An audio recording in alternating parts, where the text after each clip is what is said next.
Una vez revisados, analizados todos los temas y normativas asociadas a la Ley Orgánica de Garantías Jurisdiccionales y Control Constitucional, la Constitución y más temas, más norma y ley que fundamenta este elemento fundamental de los derechos en el país, pues me permito dar explicación a esta temática para un poquito más entenderla a profundidad, ¿no?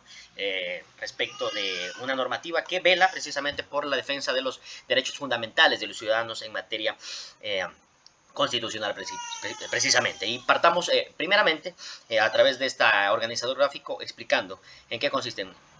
De inicio, los principios generales. Siempre va a predominar la aplicación más favorable al ciudadano. Hay una supremacía constitucional que se tiene que respetar y que está amparada por diferentes convenciones nacionales e internacionales que también las vamos a explicar más adelante, ¿no? Hay precedentes vinculantes, hay que revisar jurisprudencia en este sentido, ciertamente, porque la hay en el Ecuador por el tratamiento de algunos casos que ha habido en materia de derechos humanos, ¿no? Y revisar siempre la proporcionalidad y ponderar, ¿no?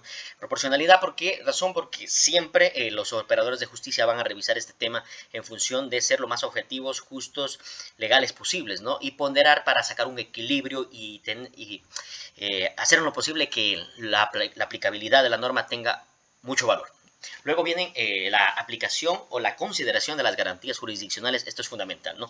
Porque aquí se dan las acciones que favorecen precisamente al ciudadano que puede aplicar, su defensor, su procurador, las mismas personas respecto de las causas que persiguen, ¿no? Y que defienden. Primero hay una medida de acción de protección que es muy común, el habeas corpus también, no muy aplicado, el habeas data, el acceso a la información cuando se trata de acceso a la información, que a veces también se vulnera, la acción por incumplimiento y finalmente la extraordinaria de protección, entre otras que también puedan servir, ¿no? A continuación, también podemos resaltar las medidas cautelares que se aplican ya en la práctica, ¿no? Por parte de los operadores de justicia y del Sistema Nacional de Justicia, donde tiene que predominar la prevención, la celeridad, la temporalidad y el control judicial, fundamentalmente, ¿no? Y todo esto se concatena también con las normas, los tratados internacionales a los que está suscrito el Ecuador y que tiene que respetarse, ¿no? La Convención Americana sobre Derechos Humanos, que es el Pacto de San José, también conocido, ¿no?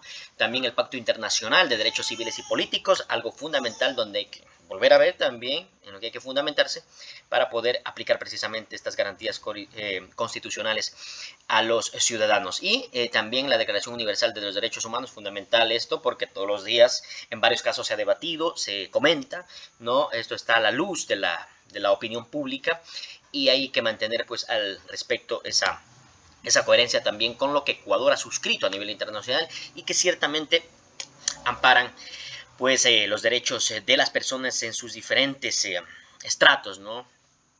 Fundamental entonces esta aplicación, como le estoy explicando ahora, a través de este organizador gráfico que está mucho más explicado y ese es el propósito precisamente. Y bueno, finalmente, dos conclusiones al respecto, ¿no? La primera, que esta ley orgánica de garantías jurisdiccionales y control constitucional, la constitución y todas las normativas conexas que la fundamentan, tiene como propósito defender al ciudadano, a sus derechos fundamentales, donde la supremacía constitucional de los derechos sea la que predomine, ¿no?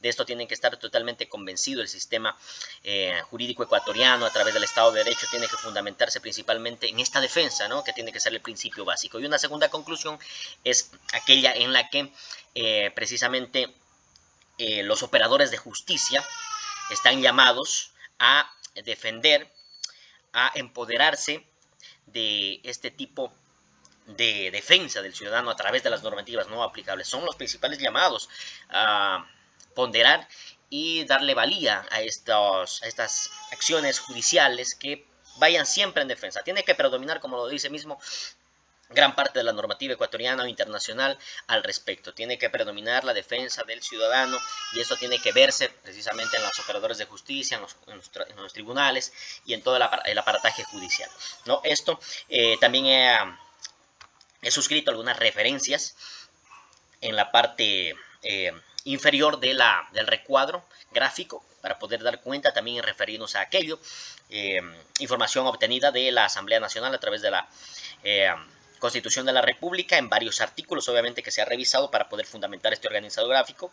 La Ley Orgánica de Garantías Jurisdiccionales y Control Constitucional, mucho más amplia ya y concisa respecto a la implementación, aplicación y defensa de las garantías constitucionales del ciudadano, y también un documento que encontré que me valió entre tantos y que me fue de mucha utilidad es la ley orgánica. Hay un apartado, un documento comentado de Leo González y también de otros colaboradores respecto de la Ley Orgánica de Garantías Jurisdiccionales y Control Constitucional, que hace un análisis bastante erudito, bastante resumido, diverso, de casos de la parte jurisdiccional, de la creación mismo de la normativa, quienes intervienen, cómo es que se construyó también y cuáles son los propósitos que se persiguen, ¿no? Que eso es fundamental en un Estado de Derecho. De esta manera puedo argumentar entonces la aplicación y la importancia de, particularmente de la Ley Orgánica de Garantías Jurisdiccionales y Control Constitucional, que es lo que nos convoca para darle prioridad precisamente a que en el Estado de Derecho en que vivimos en Ecuador debe predominar la supremacía del constitucional, de los derechos, en todo sentido. Obviamente, esto da también lugar a que el ciudadano empiece respetando y sepa que está suscrito, que se está sujeto a la aplicabilidad de la norma ecuatoriana. No por eso va a decir que de pronto tenga un privilegio, ¿no? Respecto a la normativa, que de alguna manera se vaya a sobreponer en extremis la supremacía de sus derechos, ¿no? Hay que un respeto que hay que prevalecer, y donde el sistema jurídico ecuatoriano lo tiene muy claro, el ciudadano también debe tenerlo, y precisamente para que haya esa comunión tiene que mantenerse el respeto a esta ley y a las normativas que lo sustentan. Muchas gracias.